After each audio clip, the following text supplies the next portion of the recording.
আসসালামু আলাইকুম শিক্ষার্থীরা। আজকে ক্যাশ ফ্লো স্টেটমেন্টের প্রথম লেকচার। এটা এমন একটা বিবরণী, ক্যাশ ফ্লো স্টেটমেন্ট নগদ প্রবাহ বিবরণী। এটা এমন একটা বিবরণী যারা অ্যাকাউন্টিং নিয়ে ক্যারিয়ার করতে চায় তাদের সকল ক্ষেত্রে প্রযোজ্য।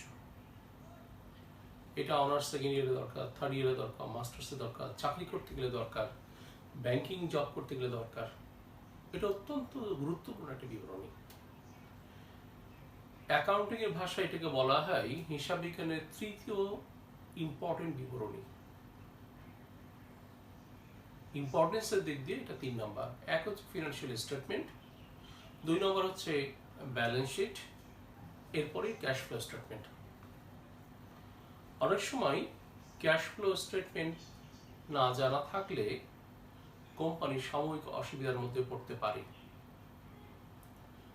কোম্পানি বছর শেষে লভ্যাংশ দিতে চায়, কোম্পানি যথেষ্ট নেট প্রফিট আছে, কিন্তু ক্যাশ না থাকলে তারা ক্যাশ লভ্যাংশ দিতে পারে না। সেক্ষেত্রে কোম্পানির অবশ্যই জানা দরকার কোম্পানির হাতে কি পরিমাণ ক্যাশ আছে, যা ক্যাশ ফ্লো স্টেটমেন্টের সাহায্যে জানা যেতে পারে। তো আমরা বিশদ আলোচনার আগে সংজ্ঞা নিয়ে একটু কথা বলে নিই, বা সংজ্ঞায় কি বলা হচ্ছে সেটা দেখে নিই। A cash flow statement is a financial statement. এটা হচ্ছে ফিনান্সিয়াল স্টেটমেন্ট মানে আর্থিক বিবরণী, যেখানে নগদ লেনদেনের কথা বলা থাকবে, নগদ আসা যাওয়ার কথা বলা থাকবে। That provides aggregate data regarding all cash inflows a company receives from its ongoing operations. Ongoing operation মানে চলমান কার্যক্রম। And external investment sources. External মানে প্রতিষ্ঠানের বাইরে অন্য কোথাও যে এটা বিনিয়োগ করা হয়েছে। It also includes all cash outflow that pay for business activities and investments during a given period. এটা ইংরেজি সংজ্ঞা, আমি বাংলা লিখে দিয়েছি। নগদ প্রবাহ বিবরণী একটি আর্থিক বিবৃতি, অর্থাৎ যেটা দিয়ে অর্থ দিয়ে বর্ণনা করা থাকবে, যা কোনো প্রতিষ্ঠান তার চলমান কার্যক্রম, যে কার্যক্রম চলছে সেটাকে বলা হয় চলমান কার্যক্রম, এবং বহির্বিনিয়োগের উৎস থেকে প্রাপ্ত সমস্ত প্রবাহ সম্পর্কিত সামগ্রিক তথ্য সরবরাহ করে। আর প্রতিষ্ঠান তার কার্যক্রম থেকে যে অর্থ পেয়ে থাকে এবং প্রতিষ্ঠানের বাইরে যেখানে বিনিয়োগ করা আছে সেখান থেকে যে অর্থ পেয়ে থাকে সেটা উপস্থাপন করে। এই বিবরণীতে সকল প্রকার নগদ বহিঃপ্রবাহ অন্তর্ভুক্ত করা হয়। ক্যাশ ফ্লো স্টেটমেন্ট তার মানে এই না ক্যাশ ফ্লো নগদ প্রবাহ আকাশে ক্যাশ ভেসে বেড়াবে। ক্যাশ প্রবাহ বিবরণী বলতে বোঝানো হয় একটা প্রতিষ্ঠানের আগমন, ক্যাশের আগমন এবং নির্গমন। এমন কি হতে পারে প্রতিষ্ঠানে শুধু ক্যাশ আসবে যাবে না, বা এমন কি হতে পারে ক্যাশ শুধু যাবে আসবে না। একটা প্রতিষ্ঠান চলতে হলে প্রতিষ্ঠানে টাকা আসবে এবং যাবে। তাহলে ক্যাশ ফ্লো স্টেটমেন্টে টাকা আসার যেমন উৎস থাকতে হবে তেমন যাবারও খাত থাকতে হবে। এই বিবরণীতে দুটোই উল্লেখ করতে হবে।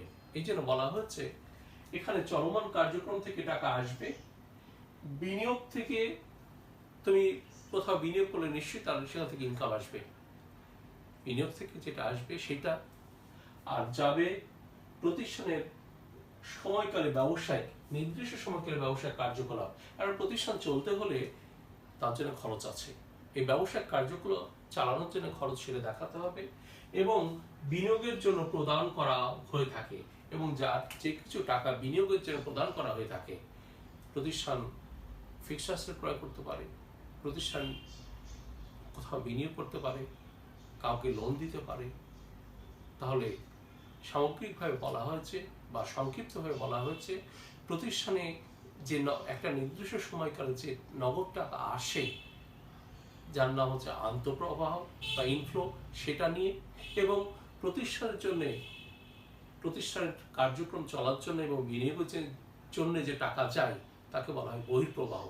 আন্তঃপ্রবাহ এবং বহিঃপ্রবাহ নিয়ে যে বিবরণী তৈরি করা হয় একটি নির্দিষ্ট মেয়াদের জন্যই তার নামই নগদ প্রবাহ বিবরণী বা cash flow statement. Cash flow statement means নগদ প্রবাহ বিবরণী, অর্থাৎ প্রতিষ্ঠানে নগদ টাকার আগমন এবং নির্গমন, টাকা আসবে এবং যাবে, অর্থাৎ ইনফ্লো এবং আউটফ্লো। টাকা এলে ইনফ্লো, গেলে আউটফ্লো। যদি টাকা আসে, টাকার পরিমাণ বাড়বে না কমবে? অবশ্যই বাড়বে। যদি আসে তাকে বলা হবে ইনফ্লো, আর যদি টাকা চলে যায় তাহলে তাকে কি বলা হবে? আউটফ্লো। আউটফ্লো হলে টাকা কমে যাচ্ছে, তারপরে মাইনাস হবে। প্রতিষ্ঠানের এই ইনফ্লো এবং আউটফ্লোকে প্রতিষ্ঠানের কার্যাবলীর দৃষ্টিতে 3 ভাগে ভাগ করা হয়েছে। কার্যাবলীগুলো কি কি? এক হচ্ছে activities, operating, investing, financing. Operating, investing, financing. Operating মানে হচ্ছে পরিচালনা সংক্রান্ত, ইনভেস্টিং বিনিয়োগ সংক্রান্ত, ফাইন্যান্সিং অর্থায়ন সংক্রান্ত। এটা হচ্ছে পরিচালনা সংক্রান্ত, বিনিয়োগ সংক্রান্ত,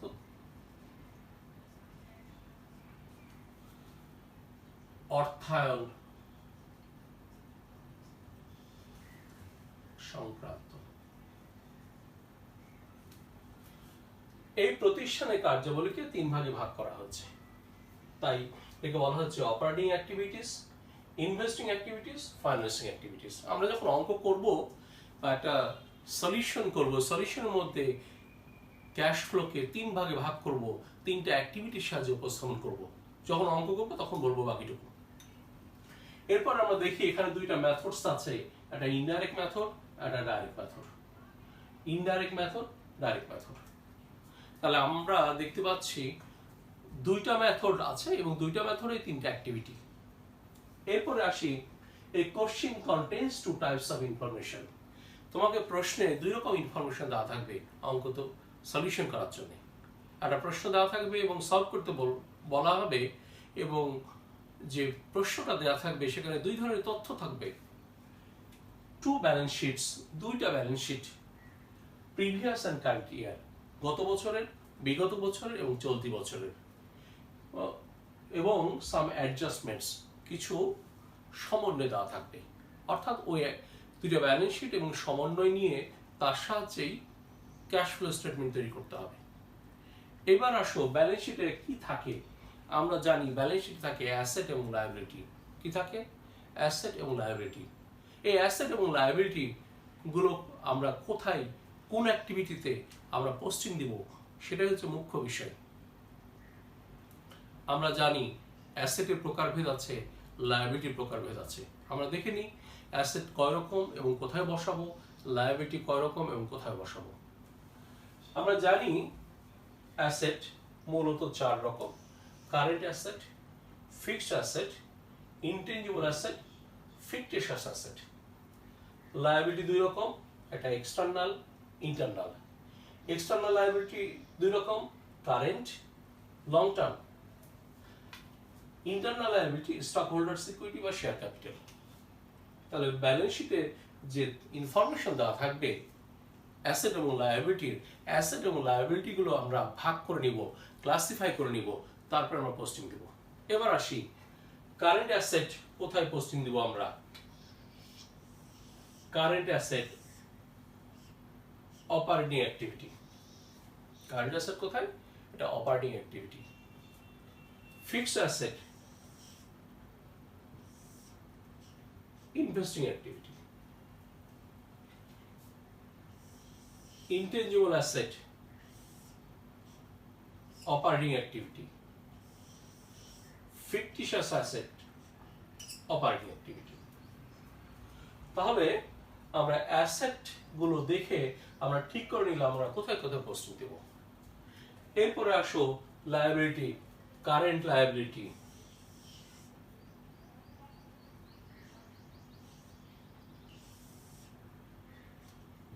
operating activity. Long term liability financing activity. Stock holders equity financing activity. তাহলে তোমার যদি জানা থাকে কোন অ্যাসেট কোন অ্যাক্টিভিটির মধ্যে পড়ে, কোন লায়াবিলিটি কোন অ্যাক্টিভিটির মধ্যে পড়ে, তাহলে অঙ্কটার প্রথম ধাপ মোটামুটি সহজ হয়ে যাবে। আমি আবার বলছি, অ্যাসেটগুলোকে দুই ভাগে ভাগ। অ্যাসেট চার রকম, কিন্তু দুইটা অ্যাক্টিভিটিতে যাবে। Current asset operating, fixed asset investing, intangible fixed asset operating. তার মানে ফিক্সড অ্যাসেট ছাড়া আর যা অ্যাসেট আছে সেগুলো অপারেটিং অ্যাক্টিভিটি। শুধুমাত্র ফিক্সড অ্যাসেটটাই ইনভেস্টিং অ্যাক্টিভিটি। তেমনি ভাবে লায়াবিলিটি থেকে কারেন্ট লায়াবিলিটি অপারেটিং অ্যাক্টিভিটি, আর বাদবাকি যা আছে সেটা ফাইন্যান্সিং অ্যাক্টিভিটি। মনে রাখার সহজ পন্থা। এরপরে আসো, দুইটা ব্যালেন্স শিট দেওয়া থাকবে, অর্থাৎ গত বছরের কিছু অ্যাসেট লায়াবিলিটি, এই বছরের কিছু অ্যাসেট লায়াবিলিটি। গত বছরের অ্যাসেট বা লায়াবিলিটি যা ছিল, এই বছরের অ্যাসেট বা লায়াবিলিটি নিশ্চয়ই সে পরিমাণ হবে না, হয় কম হবে অথবা বেশি হবে, হয় বাড়বে অথবা কমবে। এই যে পরিমাণ অর্থ বাড়বে বা কমবে, অ্যাসেট যে পরিমাণ বাড়বে, নিশ্চয়ই ক্যাশ সে পরিমাণ চলে যাবে। লায়াবিলিটি যে পরিমাণ কমবে, নিশ্চয়ই লায়াবিলিটি পরিশোধ করতে হয়েছে, ক্যাশ চলে যাবে। বা অ্যাসেট কমে গেল, নিশ্চয়ই অ্যাসেট বিক্রি করেছি, টাকা এসেছে। অর্থাৎ অ্যাসেট বাড়লে বা কমলে নগদ টাকা আসবে বা যাবে। এই আসা যাওয়াটাই আমরা হিসাবভুক্ত করব। আমরা দেখি অ্যাসেট বাড়লে বা কমলে কি হয়, লায়াবিলিটি বাড়লে বা কমলে কি হয়। অ্যাসেট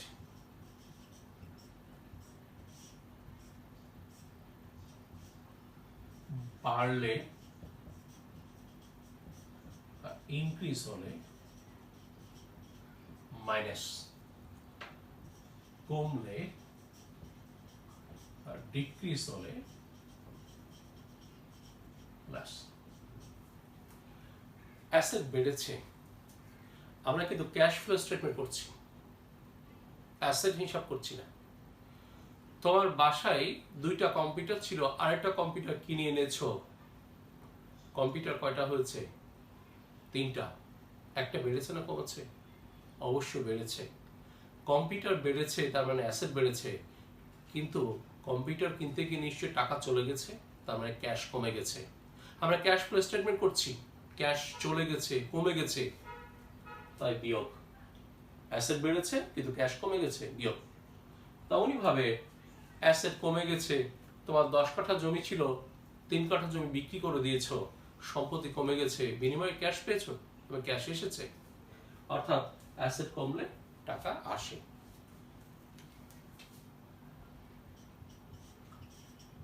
লায়াবিলিটি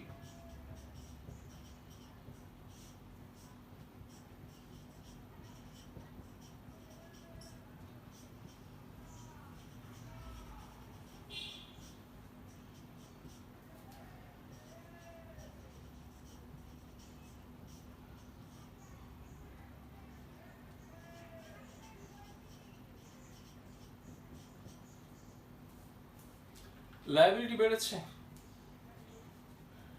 তুমি ব্যাংক থেকে ঋণ নিয়েছো, আগে যা ঋণ ছিল ঋণের পরিমাণ বেড়ে গেল, সাথে সাথে হাতে ক্যাশ পেয়েছো, ক্যাশের পরিমাণ বেড়েছে। আমরা ক্যাশের দৃষ্টিতে চিন্তা করব, ক্যাশ বেড়েছে নাকি কমেছে। লায়াবিলিটি গ্রহণ করার সাথে সাথে লায়াবিলিটি বেড়েছে, ক্যাশও বেড়েছে, তাই যোগ। লায়াবিলিটি কমেছে, তারপরে ঋণ পরিশোধ করে দিয়েছো, লায়াবিলিটি কমেছে, আর ঋণ পরিশোধ করার সময় ক্যাশও চলে গেছে, ক্যাশ থেকে বিয়োগ। তাহলে তিনটা অ্যাক্টিভিটি, দুই ধরনের অ্যাসেট, বাড়লে বা কমলে কি হবে সেটা আমি বলে দিয়েছি। এরপরে আমি কিছু অ্যাডজাস্টমেন্ট থাকবে, সেই অ্যাডজাস্টমেন্ট নিয়ে কথা বলবো। তারপরে একটা ফরম্যাট দিয়ে আমরা অঙ্ক শুরু করতে পারবো। অ্যাডজাস্টমেন্ট গুলো কি বিষয়ে হতে পারে আমি লিখে দিয়েছি। সাধারণত এগুলো অ্যাডজাস্টমেন্ট হয়, এর বাইরে হয় না। ডেপ্রিসিয়েশন সংক্রান্ত adjustment, asset, sale of asset with profit or loss, আমি অ্যাসেট বিক্রি করেছি লাভে বা লসে।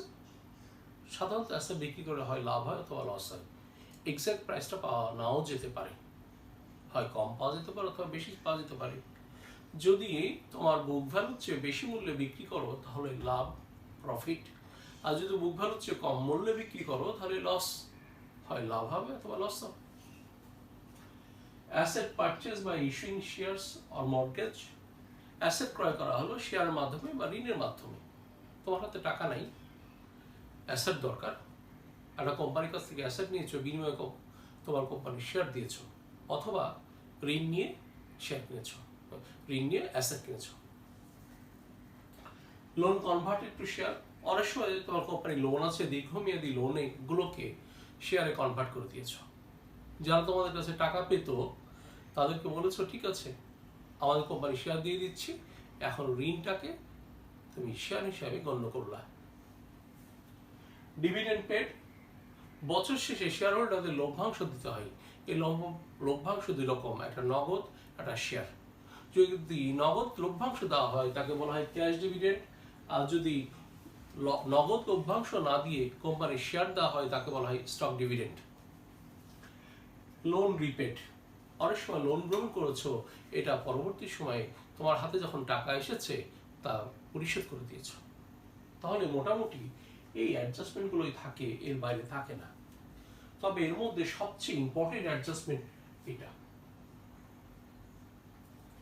ক্যাশ ফ্লো স্টেটমেন্টে তোমাকে সবচেয়ে বেশি সমস্যায় ফেলবে এই অ্যাডজাস্টমেন্ট।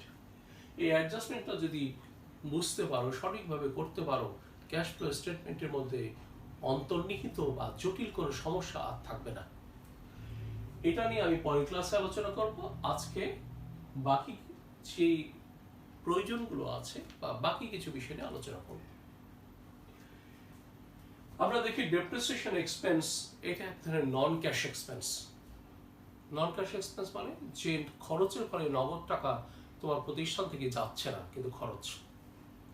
যেমন কর্মচারী বেতন দেওয়া হয়েছে, কর্মচারীকে ক্যাশ দেওয়া হয়েছে, এখানে ক্যাশ চলে গেছে, এটা ক্যাশ এক্সপেন্স। অফিস ভাড়া দেওয়া হয়েছে, অর্থাৎ ভাড়ার বাবদ বছর শেষে বাড়ি মালিককে ক্যাশ দেওয়া হয়েছে, ক্যাশ চলে গেছে। সম্পত্তি ব্যবহার করা হয়েছে, সম্পত্তি ব্যবহার করা হলে তাকে বলা হয় ডেপ্রিসিয়েশন এক্সপেন্স, এটা এক ধরনের এক্সপেন্স। এই খরচটা তুমি ইনকাম স্টেটমেন্টে খরচ হিসাবে দেখিয়েছো, কিন্তু তুমি তোমার সম্পত্তিকে মাস শেষে বা বছর শেষে কি কোনো টাকা দিয়েছো? সম্পত্তিকে টাকা দিয়ে বলা হয়েছে, হয়তো তোমার মেশিনারিকে টাকা দিয়ে কি বলেছো যে মেশিনারি তুমি এই টাকাটা খরচ করো বা মার্কেট থেকে ঘুরে আসো? কখনোই না। সম্পত্তি ব্যবহার করলে যে খরচ হয় তার নাম ডেপ্রিসিয়েশন এক্সপেন্স। এটা খরচ হিসেবে দেখাচ্ছি কিন্তু কাউকে কোনো টাকা দিচ্ছি না, এটা হচ্ছে নন ক্যাশ এক্সপেন্স। তাই ডেপ্রিসিয়েশনকে বলা হয় নন ক্যাশ এক্সপেন্স। নন ক্যাশ এক্সপেন্স আরেকটা আছে, সেটা অ্যামোর্টাইজেশন এক্সপেন্স, অবলোকন। এই ডেপ্রিসিয়েশন এক্সপেন্স এবং অ্যামোর্টাইজেশন এক্সপেন্স অ্যাডজাস্টমেন্টে না থাকার সম্ভাবনাই বেশি। যদি থাকে তাহলে কোনো সমস্যা নাই, আর যদি না থাকে আমরা কিভাবে বের করব? নন ক্যাশ এক্সপেন্স, ডেপ্রিসিয়েশন এক্সপেন্স, অবচয়, অ্যামোর্টাইজেশন এক্সপেন্স, অবলোকন। ডেপ্রিসিয়েশন এক্সপেন্স কিভাবে বের করবে? যদি অ্যাসেট সেল না করা হয়, আমি আবার বলছি যদি অ্যাসেট সেল না করা হয়, যদি অ্যাসেট সেল করা হয় তাহলে ক্যালকুলেশন ভিন্নভাবে করতে হবে। কিভাবে করতে হবে আমি এখানে গিয়ে বলবো।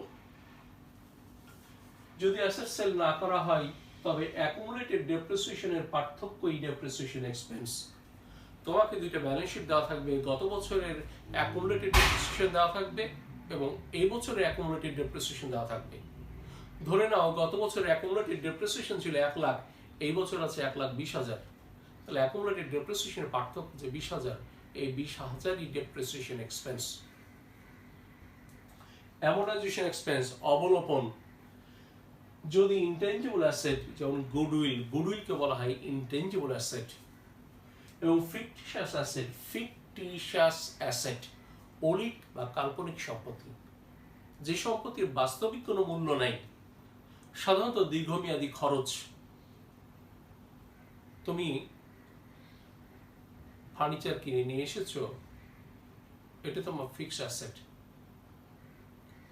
টাকা খরচ করে ফার্নিচার কিনে নিয়ে এসেছো, এই খরচটা করেছো ফিক্সড অ্যাসেটের জন্য, এটা বিক্রি করলে তার মূল্য আছে। কিন্তু কিছু কিছু খরচ আছে যার মূল্য নাই, বিক্রি করলে কেউ নিবে না। যেমন প্রিলিমিনারি এক্সপেন্স, প্রাথমিক খরচ। একটা কোম্পানি শুরু করতে গেলে প্রাথমিকভাবে অনেক খরচ হয়ে যায়, যে খরচগুলো প্রতিষ্ঠান চালু হওয়ার পর উঠে আসবে পর্যায়ক্রমে। যতদিন এই খরচ উঠে না আসবে ততদিন এটাকে আমরা খরচ হিসাবে দেখাতে পারছি না বলে সম্পত্তি হিসেবে দেখাচ্ছি, কিন্তু এর বিক্রয় মূল্য নাই। তাই এর নাম মৌলিক সম্পত্তি বা কাল্পনিক সম্পত্তি বা ভুয়া সম্পত্তি। ফিকটিশিয়াস অ্যাসেট অনেকগুলো, patents, bond discount, preliminary expense, underwriters commission, copyright, এগুলো। তাহলে ইনটেনজিবল অ্যাসেট ও ফিকটিশিয়াস অ্যাসেট এর মূল্য কমে, তাহলে যে পরিমাণ কমবে তাকে অ্যামোর্টাইজেশন এক্সপেন্স বলে। যে পরিমাণ কমবে তাকে বলা হবে অ্যামোর্টাইজেশন এক্সপেন্স। এটাও নন ক্যাশ এক্সপেন্স, এর জন্য তুমি কাউকে টাকা দাওনি। তাহলে এই দুটি হচ্ছে নন ক্যাশ এক্সপেন্স। আমরা আমাদের যদি অ্যাডজাস্টমেন্টে দেওয়া থাকে তাহলে ভালো কথা, না হলে আমরা ব্যালেন্স শিট দেখে আমরা বের করে নিব। এরপর কিছু নোট বলি। যে সকল অ্যাডজাস্টমেন্টের ফলে নগদ অর্থ আসে না বা যায় না, সেগুলো ক্যাশ ফ্লো স্টেটমেন্টে হিসাবভুক্ত করার প্রয়োজন নাই। তুমি অ্যাসেট কিনেছো লোনের মাধ্যমে, তার মানে অ্যাসেট এসেছে, লোন দিয়ে টাকা পরিশোধ করছো, তোমার ঘর থেকে কোনো টাকা যায়নি, লোনের মাধ্যমে এটা পরিশোধ হয়ে গেছে। বা তুমি অ্যাসেট ক্রয় করেছো, বিনিময়ে কোম্পানির শেয়ার দিয়েছো, নগদ টাকা দাওনি, সেক্ষেত্রে এটা ক্যাশ ফ্লোতে হিসাবভুক্ত করার দরকার নাই। অর্থাৎ যে লেনদেনের ফলে নগদ টাকা যায় না বা আসে না, সেটা ক্যাশ ফ্লোতে বসাবো না। কেননা আমরা জানি নাম ক্যাশ ফ্লো, হয় ক্যাশ আসতে হবে অথবা যেতে হবে। সেক্ষেত্রে তার লেজারের মাধ্যমে উপস্থাপন করাই উত্তম। তোমাকে একটা অ্যাডজাস্টমেন্ট দেওয়া হলো, এটা ক্যাশ ফ্লোতে বসানো হলো না, কিন্তু তাহলে কোথায় বসাবে? তাহলে এটা ওয়ার্কিংস করে লেজার দেখানোই উত্তম। না দেখালে খুব একটা সমস্যা হবে না, তবে আমি বলেছি দেখানোটাই উত্তম। যেমন a machinery was purchased costing টাকা 1,50,000 by issuing 15,000 shares at the rate of টাকা 10 each। 1,50,000 টাকা দামের মেশিনারি পারচেস করা হয়েছে, এর বিনিময়ে ইস্যু করা হয়েছে 15,000 শেয়ার 10 টাকা মূল্যের। 15,000 × 10, 1,50,000। তুমি মেশিনারি কিনে শেয়ার দিয়েছো, নগদ টাকা তো দাওনি। তাহলে জার্নাল হবে machinery debit, share capital credit. Machinery debit, share capital credit, এখানে কি কোথাও ক্যাশ লেখা হয়েছে? হয়নি। তাহলে এটা ক্যাশ ফ্লো স্টেটমেন্টে বসানোর দরকার নাই। এক্ষেত্রে আমরা মেশিনারির জন্য একটা লেজার করতে পারি এবং শেয়ার ক্যাপিটালের জন্য একটা লেজার করতে পারি, করে সেখানে আমরা উপস্থাপন করতে পারি। শিক্ষার্থীরা, আজকের মতো এখানে ক্লাস শেষ। এই ক্লাসে আরো কিছু কথা আছে, স্ট্রাকচার আছে, আমি পরবর্তী ক্লাসে সেটা নিয়ে আলোচনা করব, তারপরে আমি এক্সাম্পলে যাব। আজকের মতো এখানেই, সবাই ভালো থাকো, আল্লাহ হাফেজ।